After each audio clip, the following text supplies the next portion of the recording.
Half the time I see mention of The Sound of Music, the discussion will focus on the iconic songs, the simply triumphant performances of Julie Andrews and Christopher Plummer, how saccharine the story can be, and that there's Nazis. But there is so much more. Again, I will at some point make a video dedicated to exploring the complicated character of Baroness Schrader. Maybe one day I'll give a video to the 2015 BBC rendition of the classic show and how the 2013 one pales in comparison.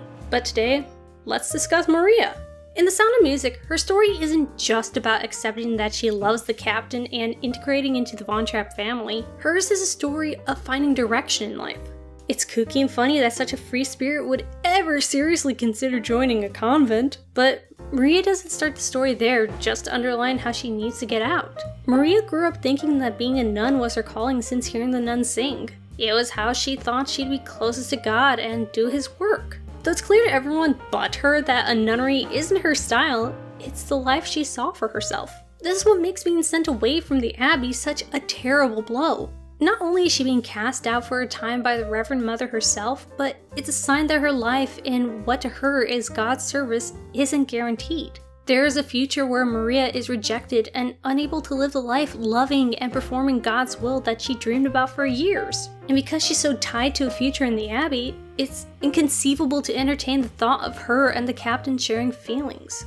It's not that love is bad for Maria. For her, loving someone in a romantic way and wanting to be more than friends goes against the celibacy and entire devotion to the Lord's work that nuns are supposed to live by.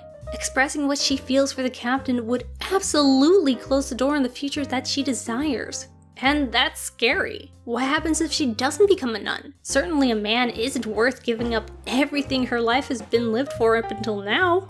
And that's why she ran away. It's important to note that while Baroness Schrader prods her into that decision in the film, that wasn't necessary in the stage show. The moment Maria realizes what she thinks of the captain, what the captain probably thinks of her, and that's so clear that even Brigitte notices, she knows she must go. If she remained the governess of the Von Trapp children, who knows what would have happened between her and their father.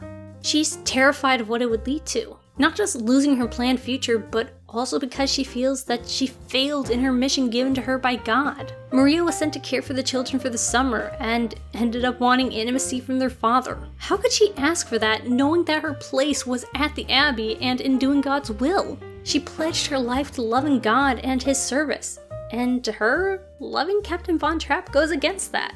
But as Mother Abbess explains, the things that she wants aren't mutually exclusive. She doesn't need to be a nun to share God's love or serve Him. She can do all that while loving a man in the way that her parents loved each other. Staying in the Abbey isn't the only path Maria can take.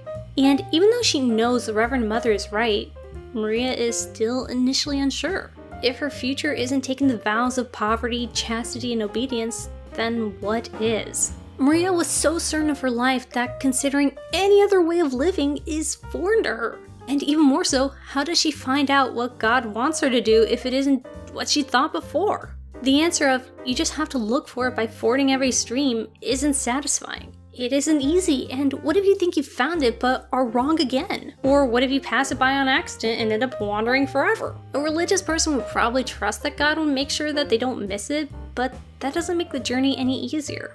When she goes back to the Von Trapp estate, it isn't because she knows her future. It's to learn if it's with the captain. She accepts with grace the idea of Captain Von Trapp being engaged to Baroness Schrader, thinking she's found the answer to one of her questions, but she doesn't go back to the Abbey or assumes this means that she's meant to be a nun after all. For now, she's still finding out what else is there for herself besides becoming a nun. I mean, then events shift to allow Maria and the captain to hook up, so she doesn't have to keep searching for long, but it was learning to look that matters to me.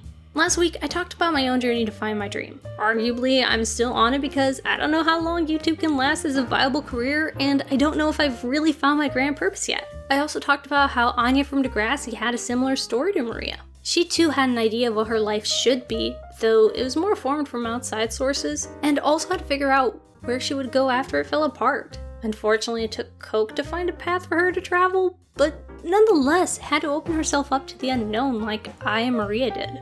I love this aspect of The Sound of Music, partially because it's so overlooked, but mainly because it's so human. Stories act like finding your dream is a one and done deal. it suddenly hits you, then you want nothing but that goal for the rest of your days. Not to mention, the narrative usually suggests that you'll find your life's purpose in high school or college. Basically, by the time you enter your full adulthood, you should know what you want to do and who you want to be. But as I, Maria, and Anya show, it's not that easy. A more realistic narrative would be a 25-year-old sort of living day to day in the only way that they know because they don't have a grand notion of what their desire in life is and just want to enjoy living and doing what feels right until that comes along. Oh yeah, guess I'm 25 now. Oh boy. Hell, many people don't know what they want to do even into their 30s or older. Part of finding what that is involves being open to possibilities and being wrong about what really makes you feel fulfilled. The educational system certainly doesn't help with that, seeing as it only teaches how to do college rather than how the different mountains feel under your feet. And again, our desires to have already determined our futures often hinders us too. While I often find faults in Rodgers and Hammerstein musicals, I love that they typically capture aspects of the human condition and experiences that much of our media still doesn't portray well, if at all. Maria is easy to relate to because anyone confused about their purpose or reason in life can see themselves in her. And though it's neither satisfying or easy, we can all take to heart the message Mother Abbess gave to Maria. Climb every mountain, search high and low. No real updates, so fan art time! This one in particular is from musical memes on YouTube, and it's not a boo! Basically gonna kill someone for talking shit about Degrassi. I like to see this as the dark part of Vamp that does get pissed off sometimes, especially when people dismiss Degrassi for not being good or being a teen show. And of course, you know, as I explained last time, boo, 10 thumbs up. It's really cute and dangerous. So thank you very much, musical memes, and do you have fan art that you want to send me and possibly have featured in my videos? Check out this Discord invite link. That's probably the easiest way to get it to me because there's a whole channel devoted to it, and of course you can check out the content stream to keep up with the things that I make, because YouTube won't help. Or of course talk to me in my NotAVampyre crypt. And if you're more of a Twitter person, I'm on there at NotAVampyre. Thank you very much for consuming this video, and until next time.